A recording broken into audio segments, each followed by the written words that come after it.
Okay, so the rain has started up again. I was going to use a 2x4 to prop up the kickstand to hold up my bike. The only problem is the 2x4 was just a little bit too high, so then the bike wanted to tip over. So I used the top of my little oil drain pan to basically keep the bike straight. And naturally, you want the bike as straight as possible so that the oil will come out. But I did find out something kind of cool. If I didn't have this little top to the oil drain pan, I could have used my little socket from the 17mm ratchet and put it right under the kickstand, and it would have held the bike up just as well. And you can see there's oil on the floor right there. So yeah, this is gonna be a how not to change your oil video. But anyways, it seems like everything is drained. So what I'm gonna do is find the oil drain plug wherever I put it. Where did I put that? Ah, son of a gun, it's still in the drain pan. Alright, so I'm gonna fish that thing out with some pliers or something, and then we'll screw it right back on. But it just goes in the same place that we pulled it out earlier. So be right back. Okay, so I did run into a bit of a problem in the course of putting all of this back together.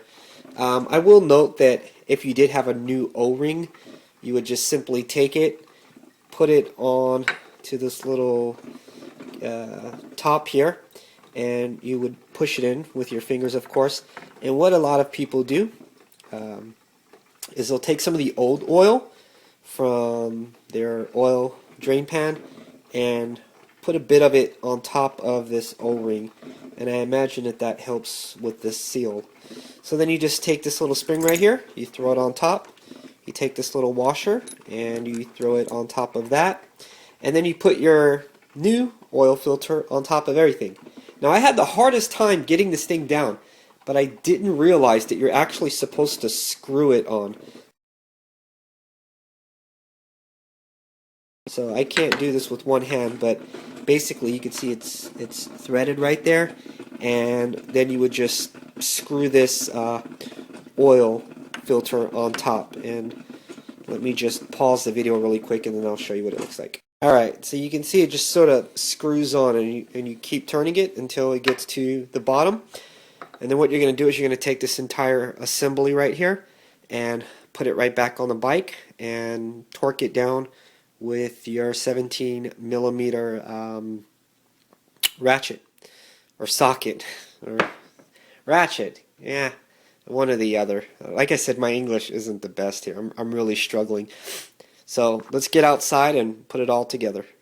Alright, so this entire oil assembly slides into the bottom of here. You push it in, and then you would just screw it back on using your tool.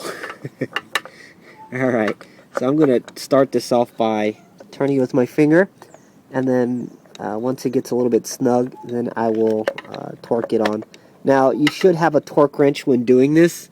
Of course, I don't have that, so I'm just going to put it on tight enough so that the oil doesn't leak, but then loosen up so that I could take it off next time. Or maybe just have somebody else do this for me next time. Okay, so I put, and I swear to you, I'm not making this stuff up. I put the drain plug back in, and then I put the oil filter back in, and I showed you guys how to reassemble the oil filter, and I flippin' forgot to put this cap back on. So now I need to pull the entire oil filter off. Luckily, I didn't put any oil inside of the bike yet. But to do that, I need a funnel. And I kid you not, you guys can believe this or not, but my freaking dog chewed up my funnel about a month ago, and I completely forgot about it. So what I've done is I've taken this little water bottle here, cut the top off of it. I'm going to use this as a funnel. So you're going to use a Avion water bottle empty, of course, to use it as a funnel. And incidentally, Avion spelled backwards is naive, just for your just for trivial purposes. All right, so now I got to take it off, and then when I come back, we'll put the oil in, and hopefully the bike's still standing upright.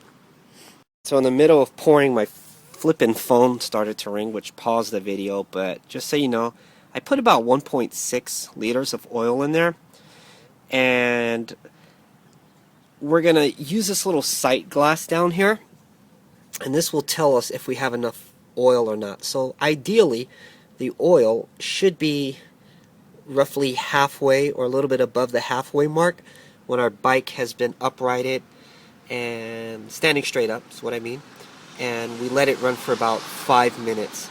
So basically, run your bike for about 5 minutes so that the oil can fill up all the areas, and then when you come back, then you take a look at it and straighten your bike out, and it should be on the halfway or a little bit above the halfway mark.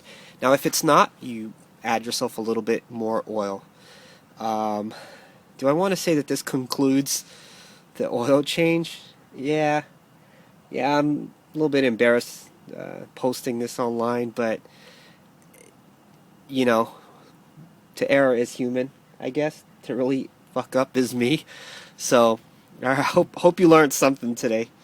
And am I forgetting anything? Let's see. Well, I guess that's it. All right. Good luck, folks. Okay, one final note that I forgot to mention, and incidentally, the bike seems like it's running good. And if you can see on the sight glass here, even though it looks low, I have to straighten out the bike, and you'll see that the oil is actually on the halfway mark. Alright. So you can see that as I straighten the bike out, the oil is actually a little bit above the halfway mark, and that's where we want it. But one important thing that I should have mentioned is that after you put everything back together, make sure that there's no oil leaking under the bike, because clearly if oil is leaking, it's just a matter of time before you're on the highway and your engine seizes up from the lack of oil.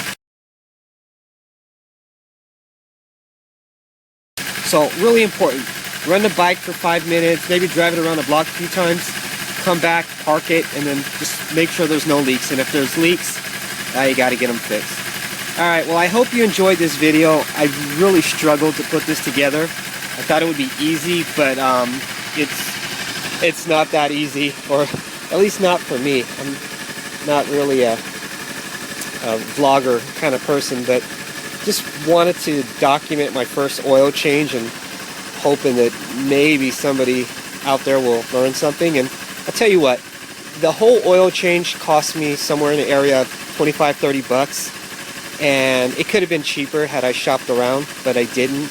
But they were asking me like $80 to change the oil on my Ninja.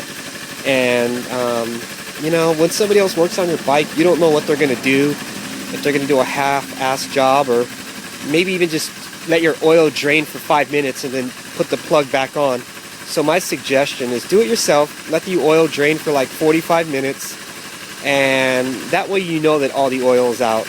And then you put your own oil, buy whatever brand you want. I know a lot of these places will claim that they're putting in a synthetic or whatever they may say, and then they end up putting some cheap stuff in. So do it yourself, and next time when I do this, I'm sure it's going to go a lot smoother. So, alright folks, thanks a lot for watching my video, and subscribe if you found this humorous at all. Have a good day. Bye-bye. So, this is what I meant about check to make sure that there's no leaks on your motorcycle before you leave. And, well, here I am on the side of the road, and sure enough, it is leaking. It seems like it's leaking from that little O-ring I was talking about. You really can't see it, but it's leaking where the oil filter would be, and the O-ring is just not doing its job because I used the old O-ring. So there you go, friends, lesson learned. And now I'm waiting for somebody to pick me up. Fortunately, I pulled over before the oil was completely gone and would have destroyed my motor. But I sort of smelt like burning oil, and I knew that something was wrong, so I pulled off the freeway right away. And since I've pulled over, I've lost anywhere, well, about a half a liter of oil. So fortunately there was some oil in there. All right, there you go. Check your O-rings and your oil drain, and I thought I did, but evidently not. Take care. All right, so I safely pushed my bike to the side of the road, and you can see it's dark right now. It turns out that the O-ring that I reused was completely flat, and the oil escaped out of the side of that O-ring. So I had to walk my happy ass 2 miles to a motorcycle shop to get a new O-ring, and of course it's dark outside right now. Had to push my bike all the way up this hill around the parking lot. It's right here. And then of course I need a flashlight to work on my bike, and usually I keep my flashlight back here. The only problem is it slipped under all of this stuff and went to where my battery is.